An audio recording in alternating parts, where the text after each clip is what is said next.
I shot an entire project for one of my favorite camera brands, and they don't know yet. Spec work, working without being asked, can open crazy doors, and I will show you how. From planning to shooting and editing, I'll break down everything, and if you stick until the end, I've got something for you.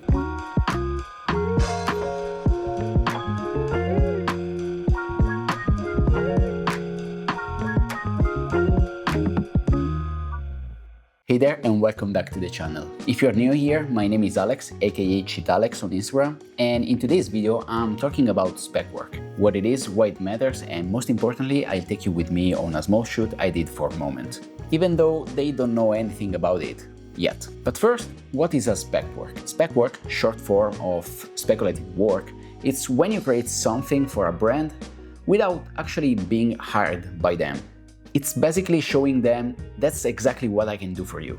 But why does it matter?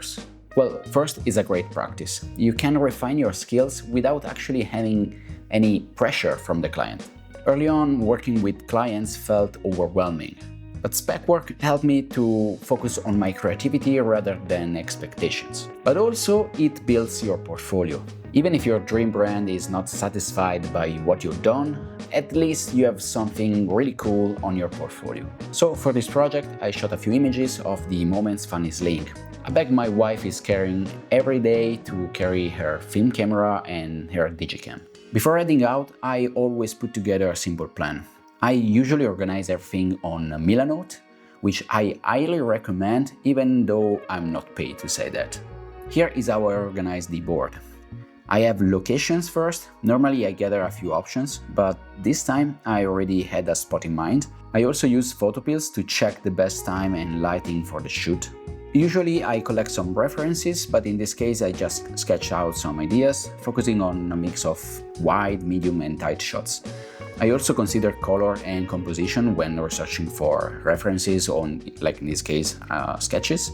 Since Lara, my wife, is modeling, I plan her outfit in advance. Moment sells a lot of colorful gear, so I went with primary colors, yellow, the sling, and red and blue for the clothing. And then I used to plan the gear I want to bring with me, and in this case I want to match Moment's vibe, at least my interpretation of it, of course, so I went for a mix of vintage and digital, using my R6 Mark II paired with some vintage lenses.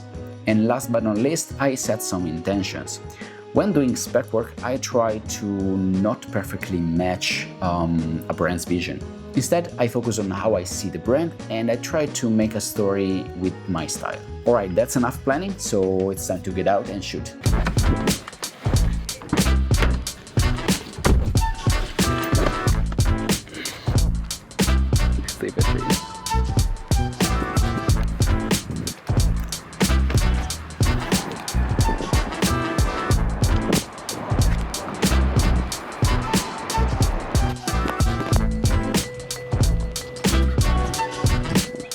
Okay, so we are here by the lake and I have with me three lenses. The first one is a Canon FD 28mm vintage lens, of course. Then I have in my pocket, this is the Helios 55mm, which is the 44-2 f2, of course. It's pretty nice. It has a very weird bokeh, which I hope to get somehow today. And then I have with me the 135mm, that's 3.5, always Canon, even if I have a Yashica cap on it. And the goal with this is to get like some detailed shot or compressed shots, of course. So we'll test those lenses and let's see what I can get. Okay, so I will start with the 28mm to get some landscape shots, and yeah, let's see.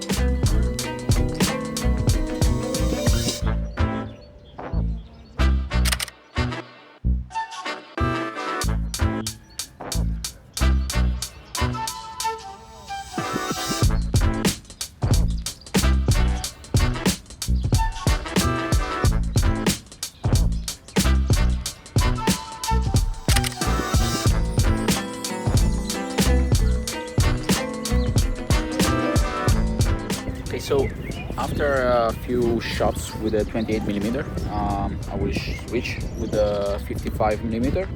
Actually, it's a 58. to get some detail shots and some portraits as well. Let's see how it goes.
Você vê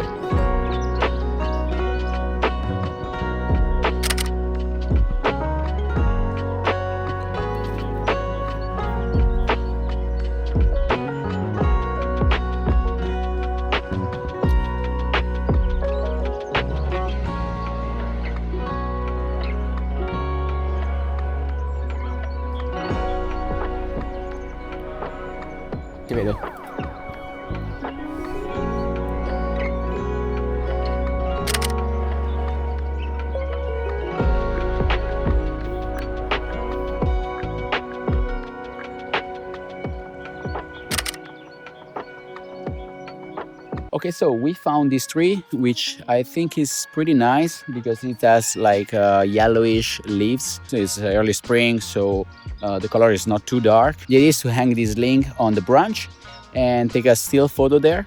I will use the Helios 44 because I think it does its best when there are leaves behind the subject, because it has this kind of swirly bokeh, which I really like. And with the right distance you can literally see this bokeh, not all the time, so I don't know, let's see.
Grazie.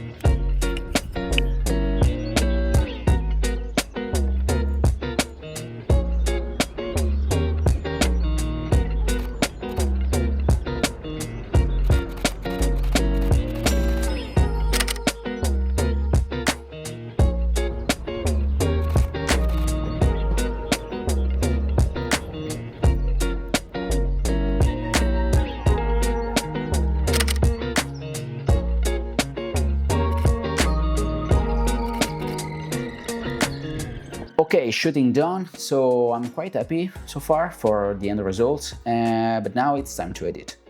Alright, I just edited 21 images, mixing some wide, medium and tight shots, with the tight shots that are meant for the product, and the wide and medium are more lifestyle and model related. So since I used vintage lenses, the images naturally have a unique character. For example, here with the 28mm, there is a slight magenta shift. You can see it in the blue jeans, but also like here on the rocks, which should be like neutral gray, but also in the grass here. So now, because I shot this for a moment, I wanted to lean into that vintage aesthetic. So to me, they have this kind of old school film-inspired vibe. So it just made sense for me to edit the images with that style in mind. And here I decided to keep the magenta shift instead of refusing it, and push for a strong look, like a strong vintage look. Something that reminds me Polaroids or even an old disposable camera. Most of the look was crafted using the tone curve panel, and I used every tab on it, from the classic contrast one to the RGB, and I believe mastering this tool is key to developing your own editing style. Anything else? Like just small tweaks to refine the final image, working with the color mixer and the color grading panels to fine-tune the colors as I wanted. And yeah, a bit of grain at the end, and nothing more. Okay, so that's it for now, but stick around until the end because I've got something for you. Alright, time to wrap up stuff. I'm really happy with how this turned out, especially considering I didn't have the most scenic location and I basically had zero budget. And that's something that I want to highlight. A lot of creators go big, which is awesome in most of the cases, but that's not always necessary. Overcomplicating stuff is not always the good thing to do. So my suggestion is to overthink less and create more. And remember, a good brand always value your vision, not your budget. Before I go, I want to say thank you for being here. This community is growing more than I expected, and every subscriber, like, and comment means the world to me. So, as a little thank you, there is a free preset with the grade that I use to edit the images on Lightroom that is waiting for you in the description. And hey moment, let's make something happen. Peace.